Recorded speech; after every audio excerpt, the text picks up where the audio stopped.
Canada's economy have been clobbered by U.S. tariffs, but about this, private jets are selling globally. Demand for business jet is on the rise, especially for large cabin like we're going to be building here in Toronto. Picture this. Washington sends a private message to Ottawa, not a tweet, not a press conference, a warning, passed through diplomatic channels, delivered behind closed doors, sharp enough that nobody in the room laughed. The message? Choose the Swedish jet and there will be consequences. Canada's response?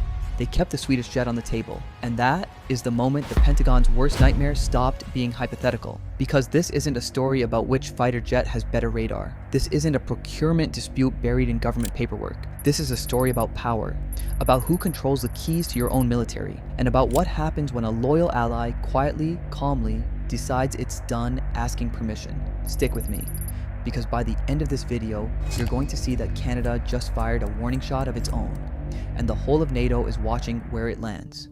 To understand why Washington is rattled, you have to start with the most boring sentence in Canadian defense history. Canada needs new fighter jets. That's it. That's the whole original story. Replace aging CF-18 Hornets, aircraft designed before most of you watching this were born, with something modern. Sign the contract. Done. For years, the assumption was simple. Canada would buy the F-35? Of course it would. Canada and the United States have shared airspace under NORAD since the Cold War. They fly together, train together, defend the continent together. An F-35 deal wasn't just logical, it was expected. But then something shifted. The projected cost of Canada's F-35 purchase climbed, roughly $8 billion over 3 years. Prime Minister Mark Carney ordered a reassessment. And right at that moment, like it had been waiting in the wings, Sweden's Saab showed up with an offer. Not just a jet, a partnership, build it in Canada, manufacture parts in Canada, keep the intellectual property in Canada. Up to 12,600 jobs landing in cities like Montreal and Ottawa. Industry Minister Melanie Joly said it plainly. Defense spending should strengthen national security and deliver domestic benefits. Saab's proposal did both, and that's when Washington stopped being politely interested and started being genuinely alarmed. Here's what most people miss entirely when they cover this story. The United States is not worried the Gripen will lose a dogfight. They know what the Gripen can do, they've seen the specs, they've watched it fly. What terrifies them isn't the aircraft, it's the idea inside the aircraft. And once you understand that idea, everything about this story clicks into place. When you buy an F-35, you are not just buying a jet, you are buying into an ecosystem, and that ecosystem has one administrator, Washington. Software updates, American-controlled, weapons integration, requires US approval. Mission data, the real-time intelligence that makes the aircraft effective, managed through pipelines that run back to American servers. If the US decides, for any political reason, to slow roll an upgrade or withhold a capability, your Air Force waits. That is not a conspiracy theory. That is a contract. Now look at the Gripen. Once that aircraft lands in Canada, it belongs to Canada. Software, managed domestically. Weapons, integrated under national authority. Mission data stays inside Canadian systems. There is no American kill switch, no Pentagon approval required, no political exposure when Washington and Ottawa disagree. And right now, they are disagreeing about quite a lot. Canada under Mark Carney has been sending signals for months. The relationship with Washington is being renegotiated. Not ended, not poisoned, renegotiated. And nothing says renegotiation louder than putting your fighter jet decision back on the table. The Gripen also does something the F-35 was never designed to do. It survives when the infrastructure collapses. Sweden built the Gripen on a terrifying assumption that in a real war, your air bases will be hit first. Runways cratered, fuel depots destroyed, command networks jammed. Sweden designed its fighter to operate from highways, to be refueled and rearmed in 10 minutes by a crew of 5, to disperse, relocate, and keep flying when everything centralized has been reduced to rubble. Now ask yourself, which country patrols the second largest airspace on Earth? Most of it frozen, remote, and impossibly far from any major airbase? That's right, Canada. Canada doesn't fight wars in deserts. Canada defends frozen skies, and the Gripen was built exactly for that. And then the United States did something that almost never happens in modern alliance politics. They said the quiet part out loud. US Ambassador Pete Hoekstra told CBC News directly, if Canada scales back its F-35 purchase, American fighters will fly more Canadian patrols. NORAD itself may need restructuring. Read that again slowly. Washington just told Ottawa, buy our jet or we'll flood your airspace. That is not a suggestion. That is leverage. And it tells you everything about what's really at stake here. For decades, that kind of pressure worked. Quietly. Behind closed doors, allies would receive the message, run the math on political risk, and fall in line. Nobody wanted to be the country that strained the most important military alliance in history over a procurement contract. But Canada didn't fold.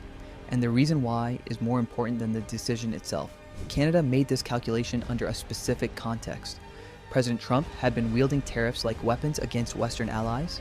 Trade relationships that had run smoothly for generations were suddenly instruments of political pressure. And if Washington was willing to use economic leverage against friends, why would defense procurement be any different? The warning about NORAD restructuring didn't land as a deterrent. It landed as proof. Proof that the relationship Ottawa had long taken for granted was now conditional. That cooperation came with fine print. That buying American wasn't just a procurement choice anymore, it was a political loyalty test. And Canada decided it was no longer willing to take that test. Ottawa made its position plain. This is not anti-American, this is post-dependence. Alliances should function as partnerships, not hierarchies.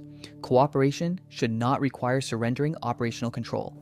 National sovereignty is not a negotiating chip. Because here is what Washington truly fears. And this is the part that keeps Pentagon strategists staring at the ceiling at 3 a.m. Canada is not alone in this thinking.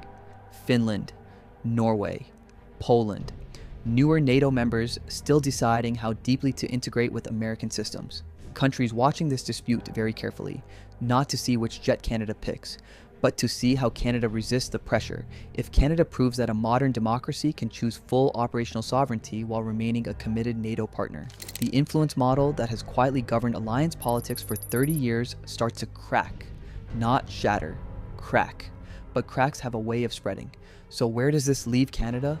Stuck between two bad options? Forced to choose between capability and control? Actually, no. Because Canada's real play here might be more sophisticated than anyone is giving them credit for. And when you see it, you'll realize Ottawa has been several moves ahead this entire time. Think about what Canada actually has on the table right now. An F-35 deal still technically active, a Gripen offer with 12,600 jobs, technology transfer, and full national ownership. And an American government so alarmed by the Gripen conversation that it has essentially confirmed, out loud, how much leverage Canada has in this negotiation. Ottawa didn't kill the F-35 contract, it reassessed it. That's a very specific word choice from very careful politicians. Reassessment means the door is open. It also means the price just went up. By taking the Gripen seriously, publicly, Canada changed its own bargaining position inside the F-35 negotiation. Every concession Saab makes on jobs and technology is a data point Ottawa can carry into conversations with Lockheed Martin. Match this, or we have options. The Gripen might never fly a single RCAF sortie, or it might fly all of them. Either way, the fact that Canada made Washington nervous enough to threaten NORAD restructuring means Ottawa already won something important. It won the right to be taken seriously, and in the long game of alliance politics, that matters more than any single contract. Canada has also signaled something to the defense industry globally, that Western democracies have appetite for platforms that deliver sovereignty alongside capability, that the market for non-dependency is real, and that market will attract competition, innovation, and eventually, better options for everyone. Let me leave you with this. The Cold War built an alliance model where one country held the technical keys to everyone else's security. That model made sense when threats were simple and trust was absolute. But threats are no longer simple, and trust between even the closest allies is no longer unconditional. Canada isn't walking away from NATO. Canada isn't turning its back on the United States. Canada is asking a question that every sovereign nation should be asking right now. Who has a final say over my own defense? And the fact that question rattled Washington so deeply tells you everything about how long it's been since anyone dared to ask it. If this video made you see this story differently, hit subscribe. This channel covers the geopolitical moves happening underneath the headlines. And drop a comment. Do you think Canada should prioritize sovereignty or integration? And can you actually have both? I want to read every single answer.